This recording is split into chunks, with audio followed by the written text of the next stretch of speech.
I don't know. Okay. Okay. Well, without further ado, hi everybody. Thanks for tuning in today. My name is Gabrielle. I'm a member here at the IRC, and today I have the opportunity to sit down with Mr. Roger Hyatt. Mr. Roger Hyatt has over 40 years and experience in international business and trade and business immigration law. So today we're just going to kind of talk about some things in regards to international law and what's going on now, and maybe some historical points of contingency and things like that. So I'll let Mr. Hyatt introduce himself. How do you want me to proceed? Just a Sure, sure. quick, So so they'll edit this, by the way, so it won't. Well, we can kind of go about this however we want, but I was just going to let you introduce yourself briefly, anything you wanted to mention, and then I'll go right into a question. so you have questions for me. I do, yes, Do sir. you want me to give a brief summary of my career Um, sure, yeah. and how I got into it, or Yeah, that would be great. That would be great. Anything to get us kicked off, anything you find okay. worthwhile. So again, my name is Roger Hyatt. I'm both an attorney and I had been an adjunct professor. Um, I had studied in France. I had a Fulbright, studied in France, and after I returned from France, I went to law school. And a few years after law school, I decided I really wanted to get into international type of practice in the law. So while I was sort of considering my options, I did an MBA at night at KU, which proved to be very useful for me later. I then went to Columbia Law School and did an LLM in International Law.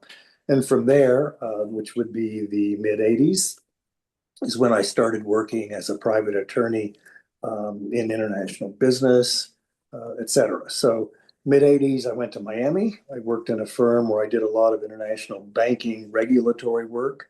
Miami has many branches of international banks that serve their clients, not the retail market in Miami or Florida or even the US, but their clients from their home countries. So I worked doing regulatory work for international banking branches in Miami. After that, I came back to Kansas City. I worked in a law firm that did international trade regulation. Then eventually I went to a larger firm environment. I was a partner at Stinson for over 20 years. I did really a very wide variety of work in the international business area, contract work, trade work.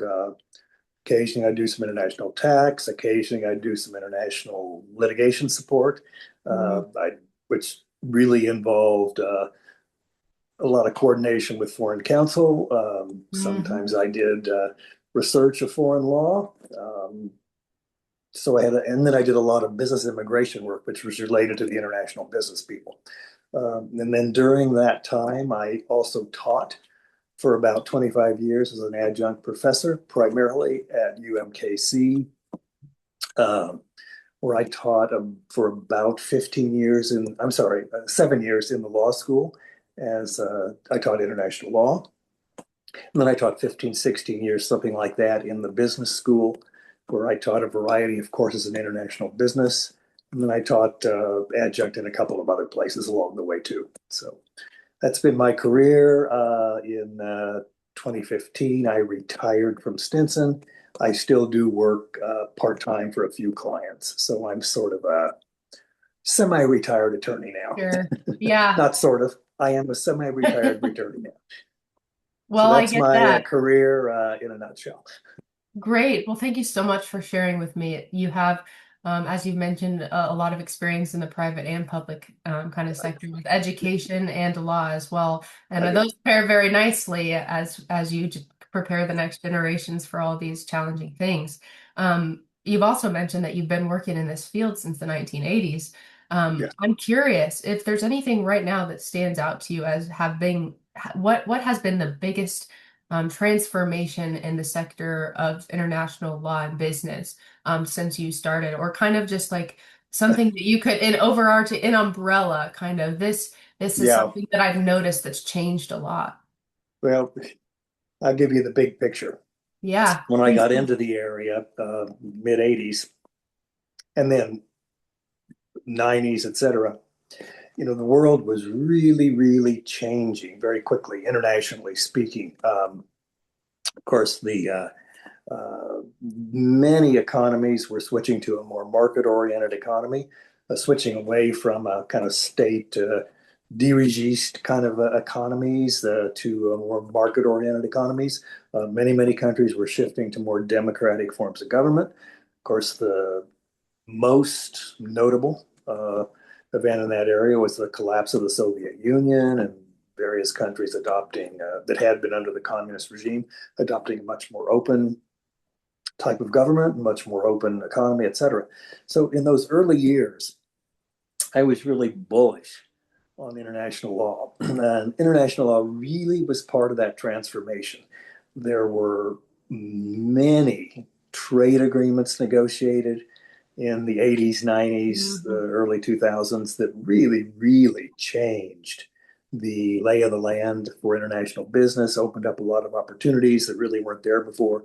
So, in that, let's just give it a 20-year block, mid 80s to 2005, something like that. Very, very a period of great opening economically, politically, in every way.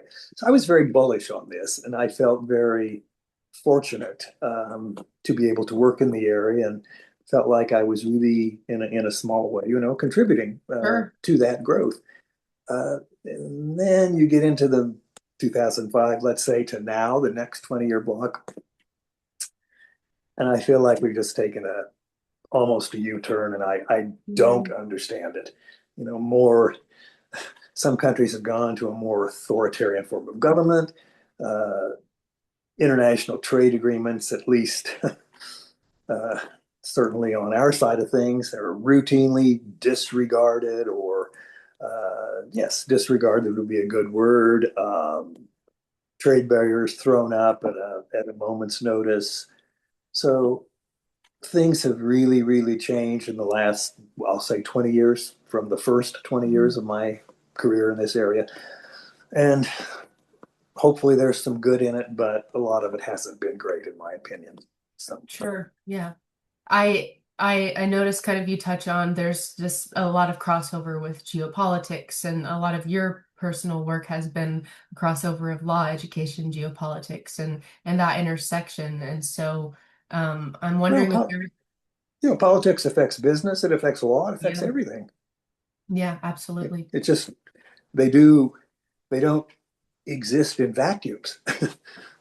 Yes, that's something that, that I'm increasingly becoming aware of as I delve into my studies. Yep. And so I'm wondering what particular kind of intersection or historical time, historical being, in any time in your career, that you noticed a specific time in politics that might have impacted more than the average person might understand this sector of international trade and law. Well, absolutely. I'll just say Trump 1.0 and Trump 2.0, huge Yeah. impact on international law, international business.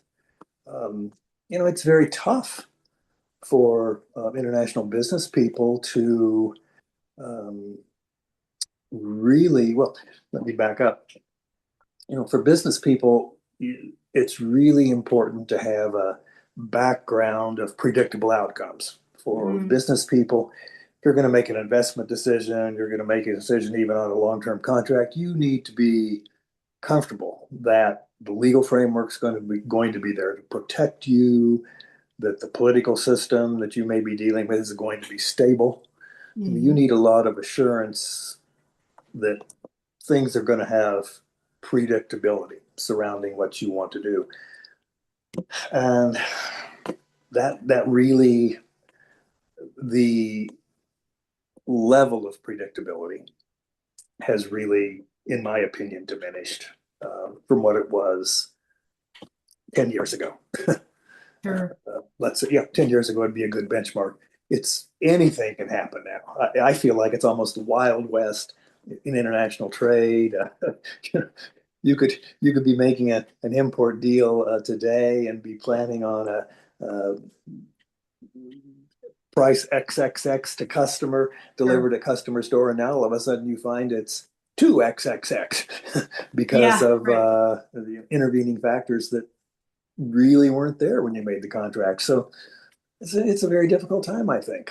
Yeah, and that's it's poignant, and that was literally one of my next questions was about, how for decades the global economy has been following the rules-based kind of system grounded in treaties and legal predictability, exactly kind of what you're describing. And in recent years, it feels like those norms have been shifting or superseded by other geopolitical competition. Well, And it sounds like you find you pinpoint that to be such a huge shift in the sector. well, I mean, I don't want to be partisan in any way, but numbers really don't lie. Yeah. And our economy um, could be even more robust if the level of investment were a little bit higher, which it has decreased somewhat because companies are a little bit concerned about making investments in whatever project it may be, because again, lack of predictability. We have a robust labor market, but it's becoming increasingly difficult to find some types of workers, and that's because of, again, politics. So these are factors that ultimately affect everybody's bread and butter. So yeah, it's not good. Yeah, That lack absolutely. of predictability and the economic effect it has. Yeah. And would you characterize the economic kind of fallout as being a bit more fragmented now than it was back then? And kind of how do A you little bit more see what, I'm sorry? fragmented? Uh, Would you see kind of the future of the global economy becoming even more kind of a convoluted stage, or do you think that there's anything along our horizons at the moment that could really bring upon some solace, I suppose? well, my hope is that we kind of get over this little bump in the road, I'll call it, and move to a little more predictability in uh, international economic trade agreements. The fact of the matter is, if we really don't, we may end up with countries sort of retreating into more protected trading blocks that not necessarily the most economically efficient arrangement, but for them, but they are predictable. So Yeah. instead of a more global economy, we may end up with a number of regional Blocks. blocks Yeah. that are more linked within themselves, but are a little more hostile to Mm-hmm. blocks that Mm-hmm. have formed in opposition to them, versus a more WTO, World Trade Organization focused world where you're looking at more global rules and a focus more on a global economy, which my opinion is much more economically efficient. But I'm sure somebody might argue with that. But to me, it's more economically efficient to have an economy which is more open globally. So that could happen in the next, whatever, 10 years, whatever, it could happen if we don't get over this, I'll just call it a bump in the road of anti everything. Sure. Seems Sure. like where we are. Sure. Yeah. I'm in a international economics course right now this summer. I'm taking it, and I just presented on a little article last night about the tariffs and the Liberation Day and kind of all these things. So all of this is coming into my purview very rapidly, and I'm kind of wrapping my head around it as someone who studied like humanities and languages. All of this stuff is very new and Right. incredibly nuanced. So it's Well, but challenging, but I'm finding it interesting. but your project is your presentation is exactly on point. So just a simple example, you're an importer. You import, let's say you import heavy, well, we produce a lot of this stuff, but let's say you import milling equipment, which would be relatively heavy equipment. Yeah. So let's say this milling equipment is made in Germany, which would be very high quality, high precision equipment. So you're actually a distributor of this equipment, and you distribute in the U.S., Canada, maybe Mexico, something like that. for this equipment, which is out of Germany. You make a contract for importation of that equipment into the US, you make a contract that it's going to be delivered at price X, Hmm. and you wake up the next day and find out there's been a 45% tariff slapped on, among other things, that equipment. Right. What are you going to tell your end customer? Yeah. Hopefully your contract says, customs duties to be paid by ultimate destination, the Mm. ultimate Right. customer, Right. which is what happens in the real world. But here's your Yeah. customer with a 45% surcharge, and maybe the customer now can't afford it. So that's the reality of it. Yeah. And Yeah. and that has the ripple effect of all the people in the chain, from the people who manufacture in Germany to the people who distribute, all through that chain, marketing, distributing, all of that, to the ultimate consumer in the US who uses this equipment to, I will say, mill some sort of specialty flour or something. I don't know. But all those people are going to be negatively impacted Yeah. Absolutely. with no forewarning at all. So, not good. Sure. Yeah, it's very challenging. It's very challenging. And it's really permeating kind of our news and what's going on in the world. And Yes. we're experiencing, I think that it's as I'm Gen Z and a lot of my compadres we're growing up into this economy and we're now seeing kind of that we're getting to that age where we can't ignore anymore because we're footing the bill for gas and we're footing the bill for Yeah. our goods. And so it's been really it's good to see um us start educating ourselves on all these things. And especially myself, I never thought that I'd care too much about economics, but I think that that's impossible. As you were saying, these things are and not a vacuum, so they don't exist. No, they're not a vacuum. And of course, you mentioned the price of gasoline, but now you're paying for your own gasoline, I'm sure. Yes. But think of yourself as a single parent of two or three kids, not making very much money, Mm. and Yeah. all of a sudden the price of gasoline increases by 40%. Mm. It might happen over several weeks, but or a month. But for you, the person I described, Hmm. that could be a significant bump, in Absolutely. expenditures. I mean, they Yeah. might have a person like that doesn't have a lot of wiggle room to absorb that. So, I'd like to shift the conversation to ask about maybe a personal experience within your work. Perhaps there was a project you worked on or something really interesting across borders, or maybe even from here at home. You mentioned earlier you got to be a small part of this growing kind of international economy. I was wondering if there was anything from uh, your experience that was really exciting to you at any point that you would care to share about that you felt strongly about. well, since I've been in this area for 40 years, it's probably hard to pull one experience out of the Sure. bag. Yeah.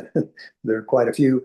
I think in the more recent past, in the 10 years since I have become a semi-retired attorney, I'll tell you the most interesting thing I did, and it was multiple events, but it's directly related to my career in international business law. I taught as a guest professor. I taught mini courses, short 2 or 3 week, 4 week courses in law schools in former Soviet countries, um, for a charitable organization which recruited what it termed as senior U.S. attorneys. As I like to quip, well, I had the hair color right for that, but you had to have practiced law for 25 years. Um, Sure. I taught after I retired from Stinson. I taught 6 times in former Soviet countries. I taught international business law.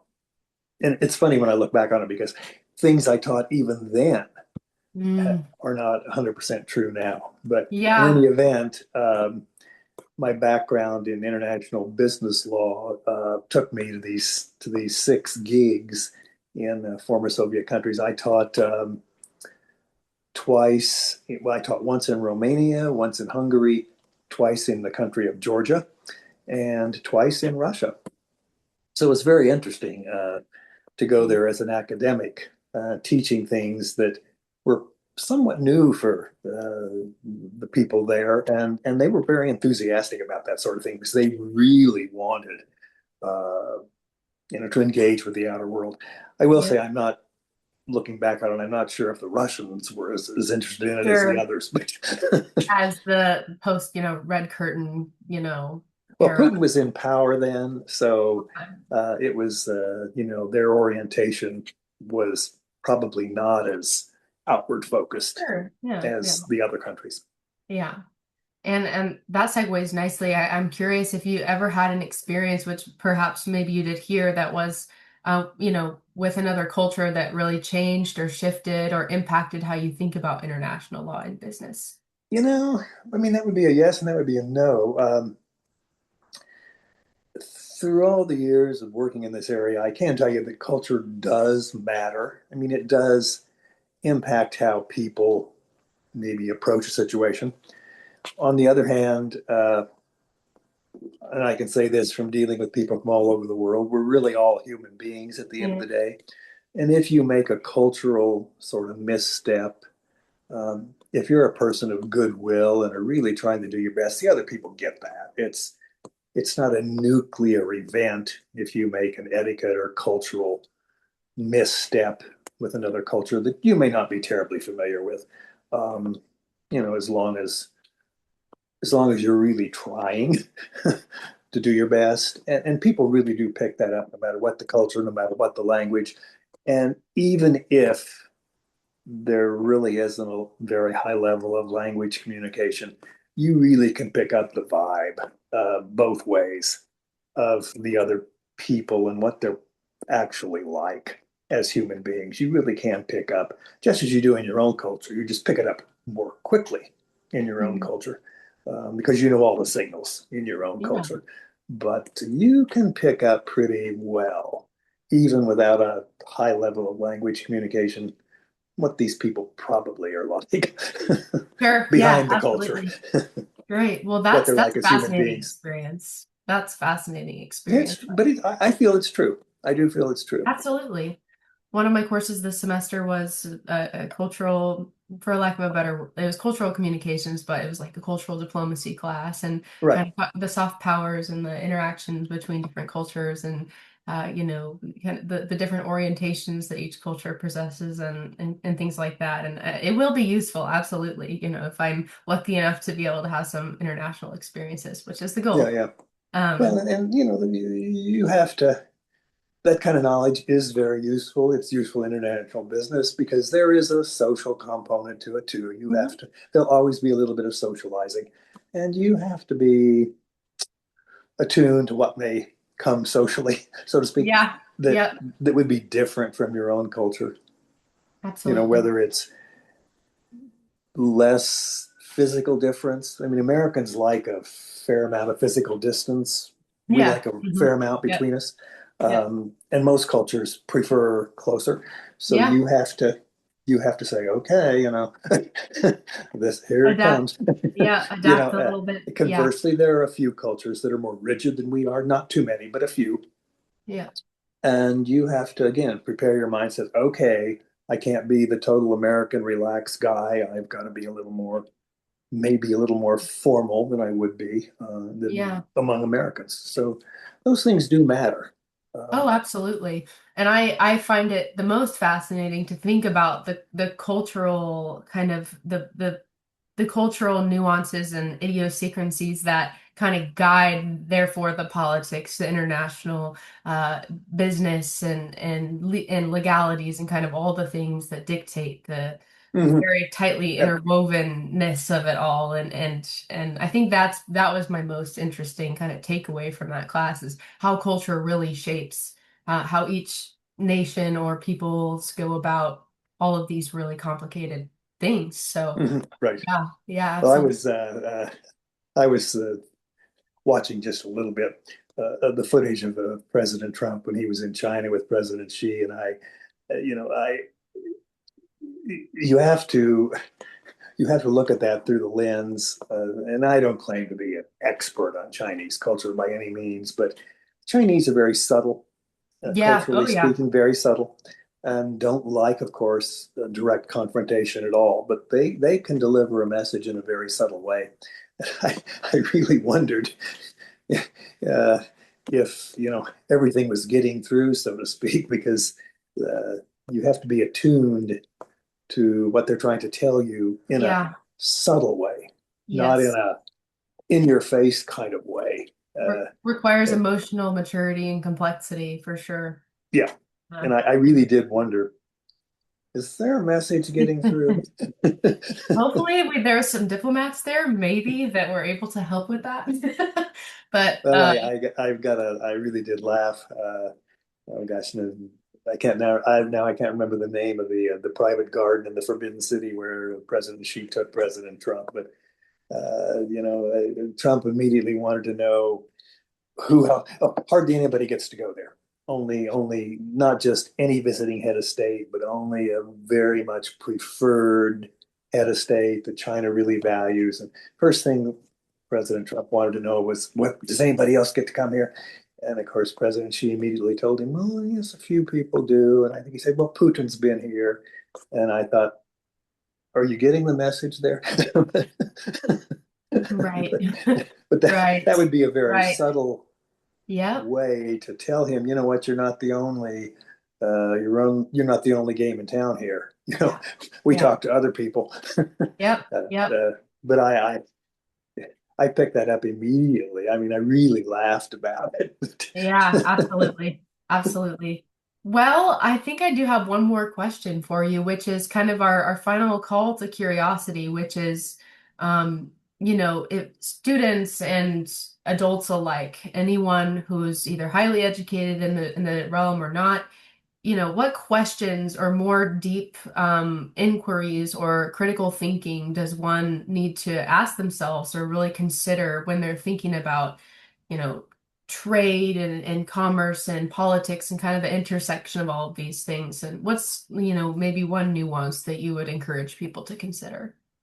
Well, I think the first thing that people have to ask themselves in our current environment is, whatever the situation is that's being reported, I think you have to ask yourself, does this really seem like it's accurate, what's Hmm. being reported now? Because we have so much sort of noise out there now. You really have to ask yourself, does this seem like everything adds up here that is being reported, or that some politician or some particular leader is saying? Does this really make sense in a common sense kind of way?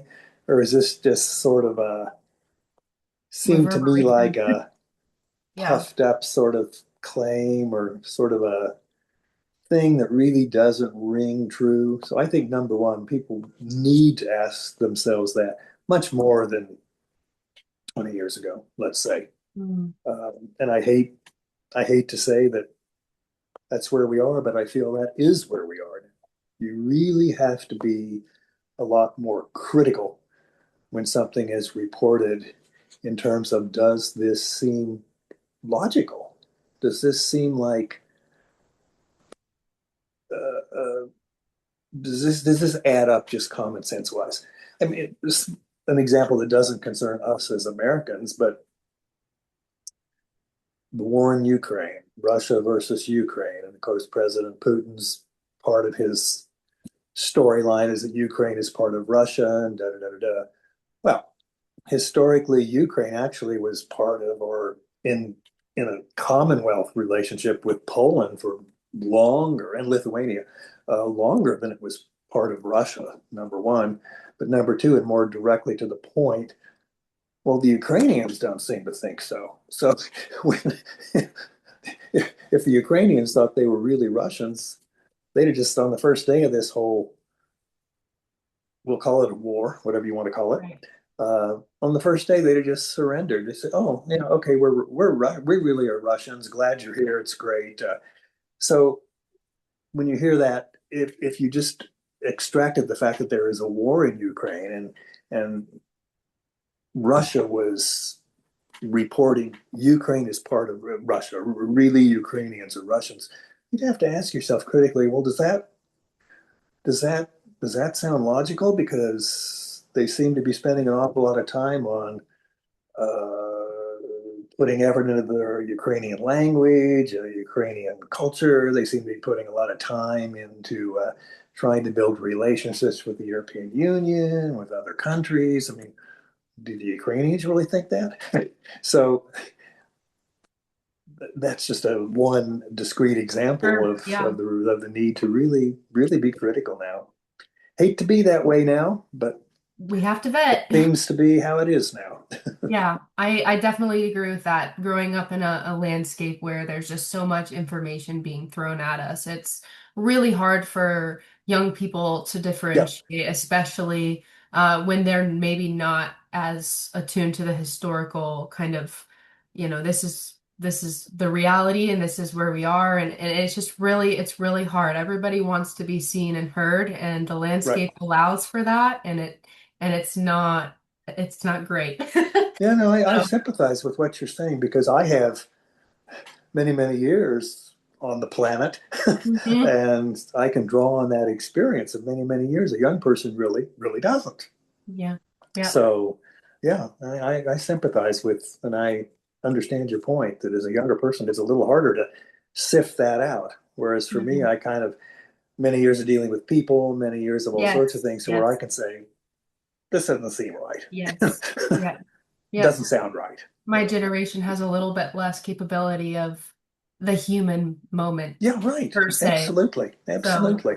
yeah. Absolutely. And you don't have the life's experience of, Sure. seeing how these things that how some idea that's being propagandized to really think about how's that going to affect people who aren't like me, who aren't maybe as insulated Hmm. from the harsh realities of life.